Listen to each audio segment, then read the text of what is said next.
معزز سامعین کرام، اس پروگرام کی ریکارڈنگ ہو رہی ہے۔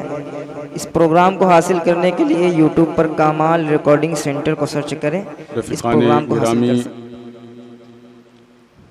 ممبر پر بیٹھے ہوئے علماء اور طالبان علوم نبویہ، السلام علیکم ورحمۃ اللہ وبرکاتہ۔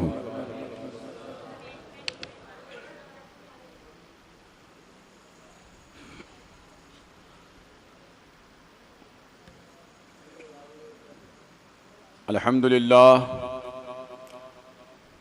للہ رب العالمین والعاقبۃ للمتقین والصلاة والسلام علی من کان نبیا وآدم بین الماء والطین وعلی آلہ واصحابہ اجمعین، اما بعد، فقد قال اللہ تبارک و تعالی فی القرآن المجید والفرقان الحمید، فاذکروا آلاء اللہ لعلکم تفلحون۔ آمنت باللہ صدق اللہ مولانا العظیم وبلغنا رسولہ النبی الامین المتین الکریم،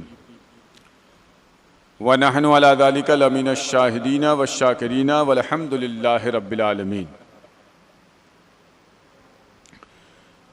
جس سہانی گھڑی چمکا طیبہ کا چاند،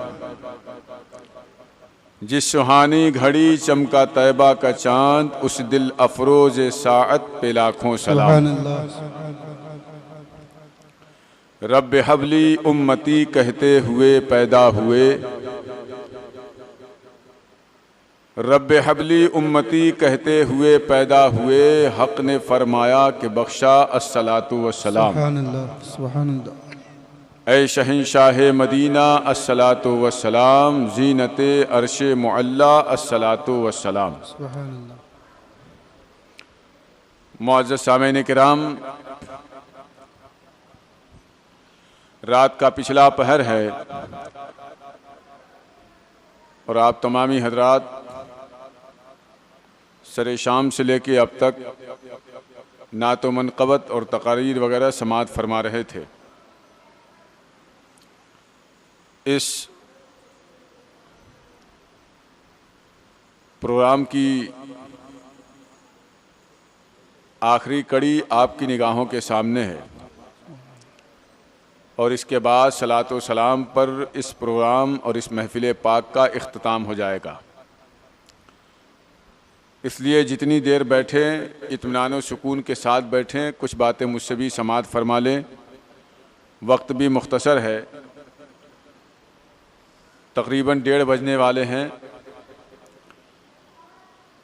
زیادہ وقت نہیں لوں گا۔ دوسری چیز یہ ہے کہ آپ تمامی حضرات مسجد میں بیٹھے ہوئے، مسجد کا ادب و احترام لازم و ضروری ہے،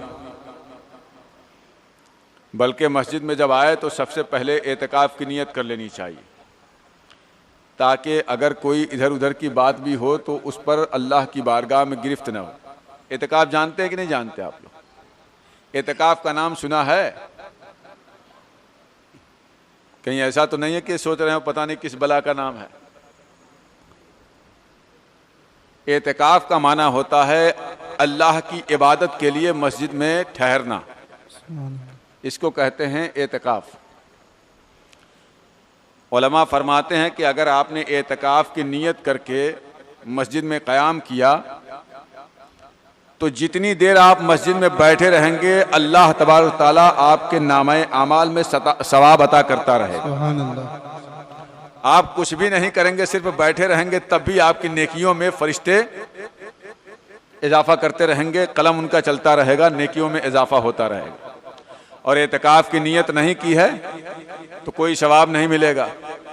دوسری چیز یہ ہے کہ جتنی دیر بیٹھیں گے اگر اس میں دنیاوی باتیں کریں گے تو یہ بھی آپ کے لیے ہلاکت اور بربادی کا باعث ہے۔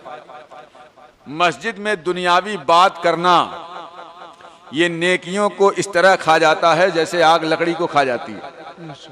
دنیاوی بات کرنا، دنیاوی بات کرنے کا مطلب کیا سمجھتے ہیں آپ؟ گالی گلوچ کرنا، غیبت اور چگلی کرنا، کسی کی برائی اور مذمت کرنا نہیں، جائز باتیں کرنا۔